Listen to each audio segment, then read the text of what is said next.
Hello mga kababayan, magandang gabi po sa inyong lahat. Ako nga pala si Kuya Ed, ang iyong tagapagsalaysay ng mga kwento ng buhay, buhay pag-ibig at buhay pag-asa. Tunghalan at pakinggan ang mga kwento ng pag-ibig at buhay pag-asa. So, itong kwento na to ay share ko sa inyo, ibabahagi ko tuwing isang kwento ng aking kaibigan na tubong sa Marley. So, sisimulan na natin ang kanyang kwento. Dear Kuya, magandang gabi po sa inyo. Nais ko po sana ibahagi sa inyo ang ating kwento ng pag-ibig at buhay ng aking karanasan. Tawagin niyo na ako sa pangalang Raul. Tubong probinsya ng Samar Lake. Panganay sa magkakapatid at lumaki sa simpleng pamilya at masaganang pamumuhay. Bata pa lang ako ay marami na akong pangarap sa aking buhay. Magsasaka ang aking ama at nagtitinda naman ng kakanin ang aking ina. Mayroon akong 3 kapatid at ako ang panganay sa magkakapatid. Hindi man ako nakapagtapos ng kolehiyo, ganun pa man, ay maaga naman ako nakatulong sa aking mga magulang. Pagka-graduate ko ng high school, agad ako ng trabaho sa isang factory worker. Pagbuwan ito ng mga matisin, di man sa kadahilanan ng aking o sa aking edad na pagtatrabaho agad, ay di magwasto ang aking kinikita o kalapihan, ay ang purpose ko lang naman ay makatulong sa aking mga magulang at sa aking mga kapatid.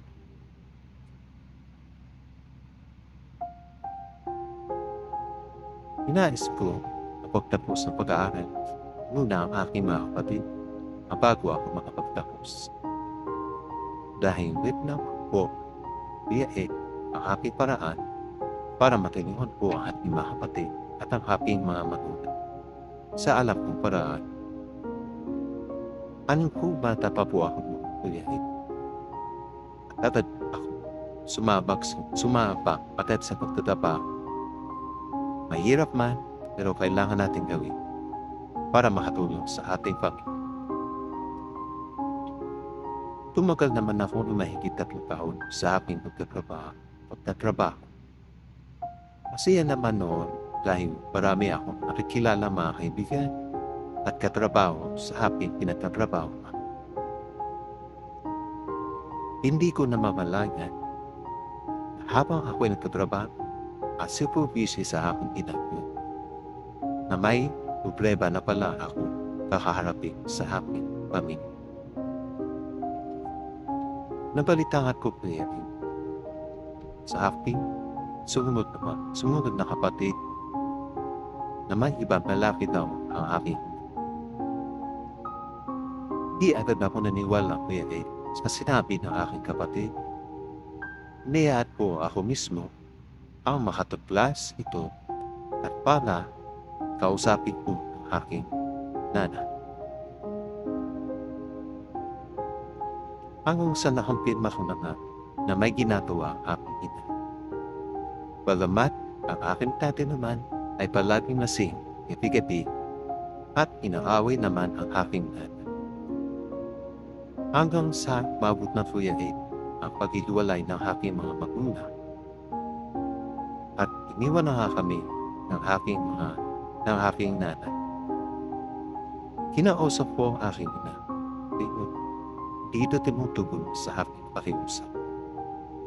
Ang sambit niya lang ay hayaan ko daw muna siya at kailangan na daw yung gawin dahil nahihirapan na siya.